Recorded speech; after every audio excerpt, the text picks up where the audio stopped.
Hello class 10th। Good morning to all जो हिंदी पढ़ने वाले बच्चे हैं।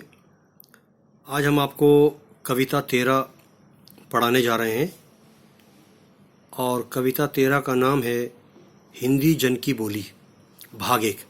पेज नंबर है 76। तो हिंदी जन की बोली कविता के रचनाकार हैं गिरिजा कुमार माथुर जी। कविता को पढ़ने और समझने से पहले सबसे पहले हमें कवि का परिचय जानना आवश्यक है। तो हिंदी जन की बोली के रचनाकार गिरिजा कुमार माथुर जी का जीवन परिचय, उनके संक्षिप्त परिचय जो है वह हम पढ़ते हैं कि कवि के बारे में क्या है। तो यहाँ आ जाइए आप। देखो इधर,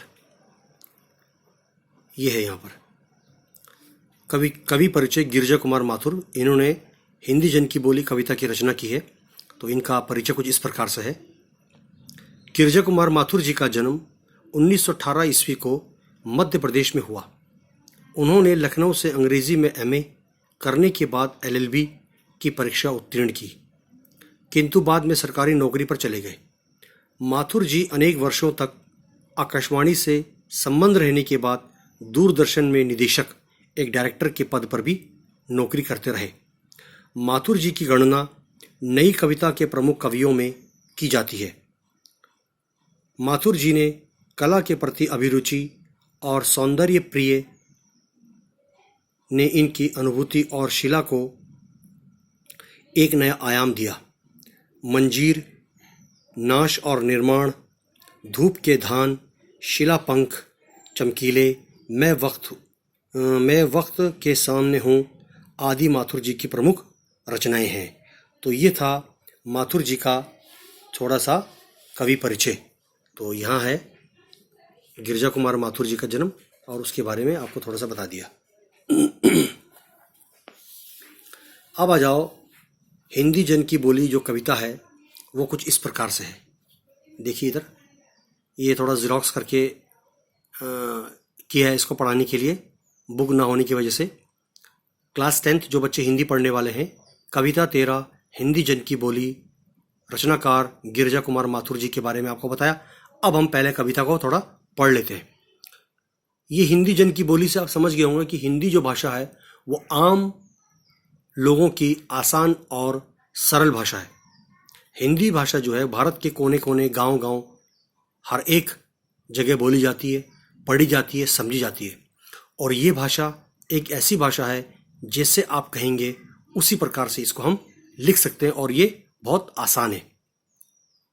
तो गिरिजा कुमार जी कुछ इस प्रकार से कहते हैं, हिंदी भाषा भारत के जन जन की भाषा है, हर लोगों की भाषा है। ये यहाँ के सभी भाषाओं को अपनी सगी बहन मानती है। मुख्तलिफ भाषाएं भारत में, इसने तत्सम तद्भव देशी विदेशी शब्दों को अपने में संजो कर रखा है।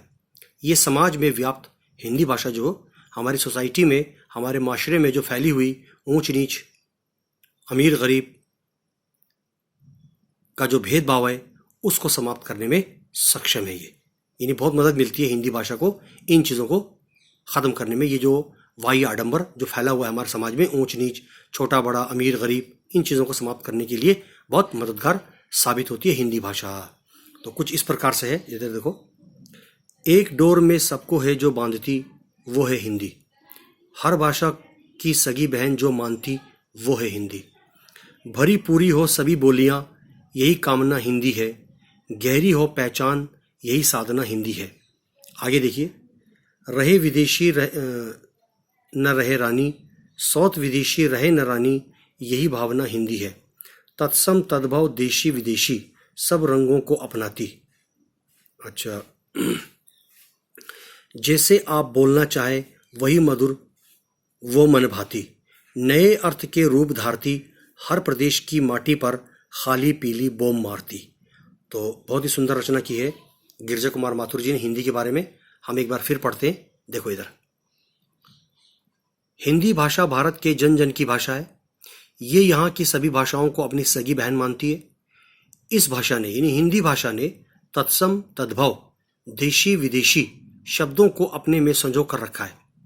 और ये हिंदी भाषा जो है भारत में बोली जाने वाली, पढ़ी जाने वाली समझी जाने वाली ये भाषा, बहुत ही सरल भाषा, समाज में फैली हुई ऊंच नीच के भेदभाव को समाप्त करने में भी सक्षम है।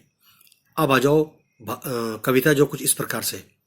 एक डोर में सबको जो है बांधती वो है हिंदी, हर भाषा को सगी बहन जो मानती है वो है हिंदी, भरी पूरी हो सभी बोलियां यही कामना हिंदी है, गहरी हो पहचान आपसी यही साधना हिंदी है, सौत विदेशी रहे न रानी यही भावना हिंदी है। आगे है, तत्सम तद्भव देश विदेशी सब रंगों को अपनाती, जैसे आप बोलना चाहे वही मधुर वो मन भाती, नए अर्थ के रूप धारती, हर प्रदेश की माटी पर खाली पीली बोम मारती। तो कुछ इस प्रकार से गिरजा कुमार जी ने हिंदी भाषा के बारे में बताया है। अब जो मैंने आपको ये पढ़ाया है और इसके अर्थ जो हैं वो कुछ इस प्रकार से हैं। यहाँ देखिए, जो क्लास 10 में बच्चे हैं हिंदी पढ़ने वाले, वो इनके अर्थ जो है यहाँ है। कविता 13 हिंदी जन की बोली, भाग 1, पेज नंबर 76। कविता का अर्थ यहाँ है, देखो इधर। गिरजा कुमार माथुर जी इन कविताओं में कहते हैं, अपनी इस कविता में हिंदी भाषा के विशेषताओं का उल्लेख करते हुए ये कहते हैं कि हिंदी भाषा सभी को एक डोर, एक धागे में पिरोए रखती है, बांधे रखती है। अर्थात इसका मतलब ये हुआ, ये सभी भारतवासियों की भावना को दृढ़ करती है, मजबूत करती है। साथ ही साथ ये सभी भाषाओं को अपनी सगी बहन के समान भी मानती है। हिंदी भाषा की यही इच्छा रहती है, हमारी जो हिंदी भाषा है उसकी यही कामना रहती है कि सभी बोलियां भरी पूरी बने रहे, हर एक की अपनी पहचान हो, हर भाषा की अपनी एक अहमियत है, महत्व है।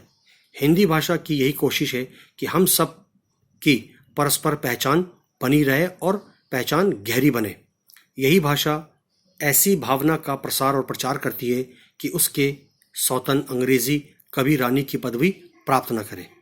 हिंदी भाषा में अनेक भाषाओं के शब्दों को पचा लेने की अद्भुत शक्ति है, यानी हर भाषाओं का मिश्रण है। अच्छा, इसमें देखो आगे, इसमें यानी कि हिंदी भाषा में तत्सम, तद्भव, देशज तथा विदेशज आदि भाषाओं के शब्दों की रंगत यहाँ देखो दिखाई देती है। अच्छा जी, दिखाई देती है। आप इसे जैसे भी और जिस रूप में भी बोलना चाहे वो वैसी ही मधुरता तथा मन को भाने वाली भाषा बन जाती है। अच्छा, साथ ही साथ अपने अर्थ में परिवर्तन भी कर लेती है। किसी भी चीज़ को आपने देखना होगा भाषा के तहत, हिंदी भाषा के अनुसार वो उस चीज़ को अपने में ढाल लेती, परिवर्तन कर देती हर चीज़ को। ये मुंबई की चौपाटी, जो मुंबई में जो चौपाटी होती है समुद्र के किनारे, बिना किसी आधार अथवा कारण के बढ़ा चढ़ाकर बोली जाती है। चौरंगी, चौरंगी नाम दिया कलकत्ता, कलकत्ता से ये नई नवेली दुल्हन की तरह बनकर चलती है।